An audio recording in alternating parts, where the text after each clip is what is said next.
collections librarian. We're here with Dr. Tayyeb to talk about the healthcare professionals exhibit that the library is planning in collaboration with Dr. Tayyeb, highlighting some of the work that healthcare professionals are doing related to COVID-19. Thank you for joining us, Dr. Tayyeb. We really appreciate it. Thanks for having me. We're trying to get to know everybody in all of our interviews, so why don't you tell us a little bit about yourself? I am currently a registered nurse, and I'm an assistant professor at Cal State L.A. At the Patricia H. Hind School of Nursing. I'm also a United States Navy veteran. Spent about 10 years as a Navy corpsman, specialized in combat trauma. Art is sort of a side thing I've always done, so that's how this whole exhibit, and with your help, has kind of come to be. How did you get interested in working in the healthcare and the medical field? I guess I've always been interested in the medical field. Even like in high school, I got involved with like a disaster planning, took first aid courses and things like that. My mom, when went to school to become a radiological technologist, and I had a little bit of exposure from a medical side of the house when she did that. Really, what really got me really involved in the medical field was when I joined the Navy, and I became a corpsman. So I had I was neck deep in medical stuff for the 10 years I was in. So that's primarily where I got most of my medical exposure and got to work with some incredible people over the years. So that's really where I honed in my medical training and my medical education. And when I left the military, I knew I was going to go do something that was going to be healthcare related. I wasn't quite sure what, but nursing kind of developed out of me just going back to college and kind of doing some career planning and see what I was kind of going to be able to do, and was still flexible enough that I could still have variation in what kind of work I was doing. Can you tell us about a time that has been really challenging for you during this pandemic? Yeah, I mean, I think I've had the same issue as perhaps a lot of other faculty. Cal State L.A. is primarily face-to-face campus. It's one of the reasons I'm a double alum of Cal State L.A. It's one of the reasons I actually went to Cal State L.A. is because I knew it was a face-to-face campus. One of the reasons I like teaching there is I like the interaction, the in-person component. The hardest thing has been for me to let go of being an in-person instructor and becoming and doing Zoom like we are doing now, and doing that type of instruction, and making sure I let go of some of the habits of needing to see faces and needing to interact with my students, and finding different ways to do that. I think that's been the most challenging thing, because when you sit in front of the screen and you see a whole bunch of names and no faces, it's difficult to say, are they getting it? Are they not getting it? I rely on a lot of visual cues in my classes, which I really don't have anymore. So I think that's been the hardest component. And also, working from home, technology can be challenging sometimes, especially if, internet connections, or if I have kids, they're at school at the same time I'm teaching. So sometimes it gets a little glitchy. So I think from that component, and also, being away from colleagues, not having that regular interaction I normally have, feel isolated. So not the best feeling. I'm also curious, since you are, a professor and you're in the nursing department, and what types of conversations have you had with students about, COVID-19? I'm sure that comes up. It probably comes up in every classroom, but particularly in nursing, I'm just curious, like the types of conversations that you all have in the classroom about this. Yeah, COVID has been especially hard for, I think, our nursing students, primarily because we are a very much hands-on type of, a lot of our interactions are with patients. So I know that's been difficult for them. We do a lot of site visits into hospitals, which we scaled those back, and we just made them necessary site visits. So one of my classes that I have clinicals in, I always call ahead. I'm like, do we need to meet online with the preceptors? Can we meet online, or do you want me to come in? And a lot of times, pretty much it's been 99% of the time, people have said, let's just talk over the phone. Let's just, do a Zoom and not go ahead and don't have that extra body in the hospital or the facility that we're working with. So that piece has been difficult. Another component, nurses, a lot of our students are first generation, just like Cal State. A lot of students at Cal State L.A. are first gen. So not having a graduation last year, nursing sort of has a rite of passage. They have a pinning ceremony, which students fundraise for and collect money amongst each other so they can have this celebration at the end of, which got canceled last year. I want to say it may have gotten canceled this year as well. So that piece has gone away. It's impacted our white coat ceremonies that we have for new incoming students, but that cohesion of a cohort hasn't been there just because of they haven't met in person. And as I mentioned, Zoom just ends up a lot of times being a bunch of names on screen. So the interaction is not there. So I think it's been hard from that perspective, that we've been limited in what we can do and kind of build that community we usually build in a cohort of students coming through. What inspired you to start making, the type of artwork that you've been doing during COVID-19? The artwork you're referring to is what I started calling it the Healthcare Professionals Memorial Art Project, which has really been a project. And I'm so excited to say so many people chipped in to assist with the process, both financially, because the work I did cost money. So I was so extra excited when people actually started donating money to it through a GoFundMe account. And I needed other components like stethoscopes, which other nurses across the US and one nurse from Canada actually donated to the project. I usually just, I'm very much what I call a doodler. I always doodle on paper, whether I'm sitting at a meeting or if I'm at a conference. I'm always drawing something. Art has been around with me, but I've primarily done drawings and some acrylic work on canvas, and just has been a pastime, nothing professional.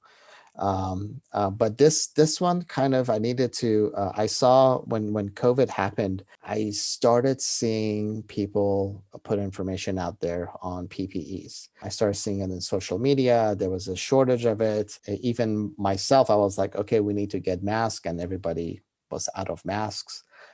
Just for our own use. So I started noticing that. I'm like, whoa, what's going on? This is not normal.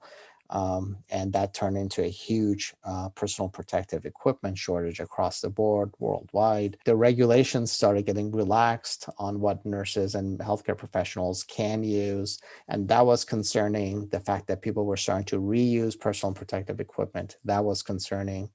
And finally, one of my former students sent me a picture of her mask in a Ziploc bag with her name on it that she had to reuse for the entire week. So that was sort of the push for me to, I'm like, okay, I need to do something around this. I already saw a bunch of sort of nurse heavyweights already putting out some literature out there and some papers out there. I'm like, what else can I do, right? Instead of write a paper that's going to go behind some firewall, right? And it's going to be a pay access type of an issue. I'm like, what else can I do that I can get the message out there that there's a shortage of PPEs and kind of record what's going on. And that's kind of what gave me the idea. And I started just sketching some stuff on paper. And I'm like, you know what? It's not going to have the same impact. And so I ended up doing the sort of a statue. I guess it's not necessarily a statue, a sculpture.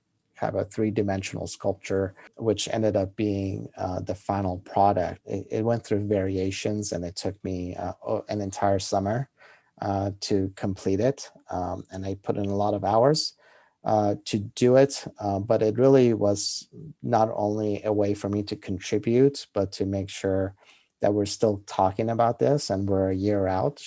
PPE is less of a issue right now, but I wanted the conversation to keep going because this may not be the last time this happens. Hopefully it is, but it probably won't be the last time this happens.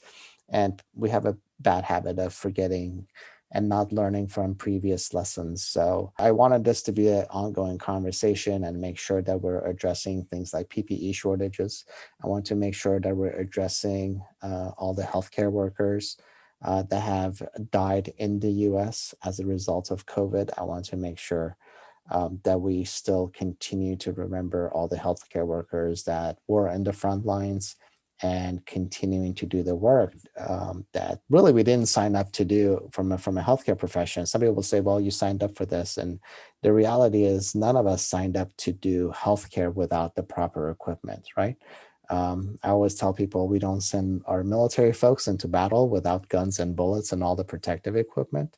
The expectation should not be any less or any more from healthcare workers that, yes, we are sending them into rather stressful and dangerous situations, but it should be with the proper equipment that we know they should have in order to protect themselves, protect their families, and protect the community. What was your process to begin working on that piece? The process, like I said, it was really I started to sketch some stuff out. And it's a 3-panel piece now. So the center panel has the sort of a nurse healthcare worker figure on it. And then there's 2 other panels that has the stethoscopes and things like that were donated to the project. So initially when I drew it out, it was this like, I think it was like a 9-panel. And then after I got the first couple of panels, my wife was the one. I'm going to give credit to my wife for scaling it down. She's all like, "Where are you going to put this?" So I'm like, "Oh yeah, that's true. I really needed like a huge warehouse to do that kind of work. So right now, as it is, it took up the entire garage and it's still sitting in the garage. The car has not been able to come back in since last summer. But I just started with a sketch. I started with a sketch and an idea, and it went through several revisions. As I was working on it, it still morphed into some other things as I was working on it. All of it was brand new for me. The process of doing something like this, because it is paper, right? It's a huge sort of a paper mache sculpture on actually wooden panels. So I had not anything I've done. The only paper mache I think I want to say I've done was, like a small koala thing that I made with one of my kids for one of her class. I helped her make it. I didn't even make it. So to do like a full scale person in paper was challenging. A lot of it was watching YouTube and seeing how other people were doing large scale paper mache, and those are professionals. And so a lot of it developed as I was going. So a lot of modifications happened along the way, and I'm glad people took an interest in it, and it made it to a couple of newspapers. I'm wondering, as you're speaking, I'm thinking, how do you go from doodling to being like, oh, I want to do this large scale project, this sculpture, and then like think about paper mache, like why paper mache versus like some other type of form or painting, maybe a large painting. So I'm just curious how like from doodles to like a large scale paper mache type of sculpture with other objects. Well, it was strange for me too, because I started out, it was, in reality, it did start out and I was going to do something on my iPad. That's kind of how it started out, as I was doodling this. And I said, I wanted to be something bigger, right? Something that I could put somewhere and say, hey, don't forget about this, right? So if it's on a website somewhere, it just sits there and it goes away. The idea was that I need to put this and show it, right? And it wasn't going to work if I just had it on my iPad or my computer or anything like that. So the idea came across me. I'm like, well, I could put it on canvas and have that, but I need it to be more grand, right? And a little bit more in your face type of a thing. So that's how the idea came about. Oh, I'll do something in the form of a sculpture. And I didn't know what that was initially going to look like or how I was going to do it. I just knew from a skill set perspective, I haven't worked with metal. I haven't worked with with stone or anything like that. Where I'm like, well, what can I do, right? What do I have access to? What's not going to break the bank? and what can I do? And I'm like, well, I can think about doing something that's paper related. And the paper really took, when I initially started this, the paper took another form because the sculpture I ended up doing ended up having a lot of headlines from what was going on in the healthcare arena and COVID-19. So as that started to, I started collecting those headlines. I actually ended up using newsprint paper to build the sculpture. So the newsprint paper that I have on the sculpture is reflective of all the news and the media that was happening during that time when I started to build this. The paper took on its own meaning because of all the media and news that was coming out on how healthcare workers had a shortage and how many healthcare workers were dying around the world. And so from a headlines perspective and the news perspective, that the fact that I ended up using newsprint paper to build it took on its own meaning. So like I said, a lot of evolution as to why I use what I use and what I included in the piece. What does your art mean to you specifically? What do you glean from your own art? It's a great question. And a lot of times when I do art, um, it's really for me, right? It's really for me getting involved in the subject material. It's how I develop sort of my own critical thinking around the topic, is when I start doing that. Even when I'm listening to in a meeting or a conference, I doodle so I can unpack what I'm hearing or what I'm experiencing. And it really started out, this really did start out as a way for me to unpack what is going on. It was definitely therapeutic, especially this piece was definitely therapeutic because even though I wasn't at the bedside, I was able to stay engaged with the community and feel like I was still contributing in a way from a historical perspective, from a perspective of making sure and advocating for the healthcare community. For me, the meaning really um, is that hopefully this is a lesson learned, and this art piece contributes to making sure and we're advocating so things like this don't happen again.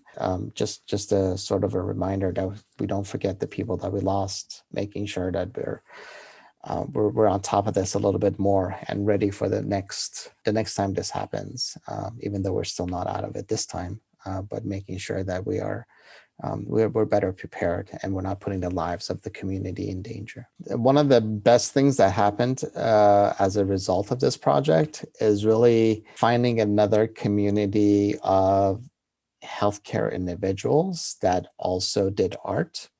I think that's a community that I didn't know existed out there until I started doing this, and a couple of people who saw what I was doing shared other people's work with me, and that's how I realized there's a community of artists who are also in the healthcare field.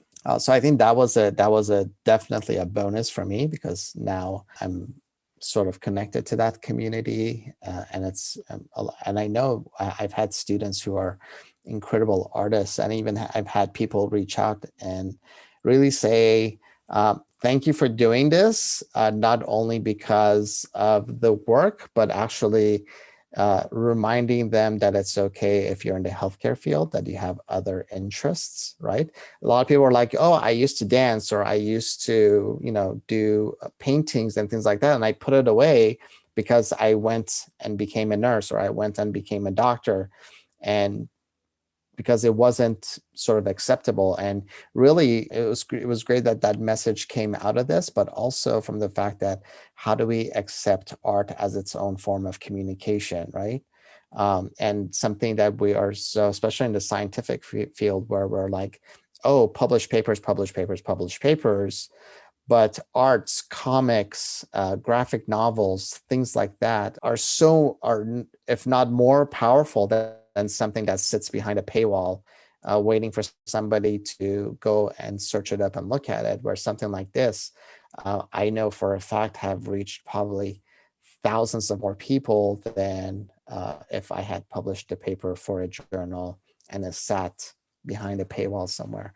So from that perspective of communicating to the general public and communicating a message to the general public and bringing attention to a topic, art can be so much more powerful than some of the work that in the scientific community we hold at really high regard.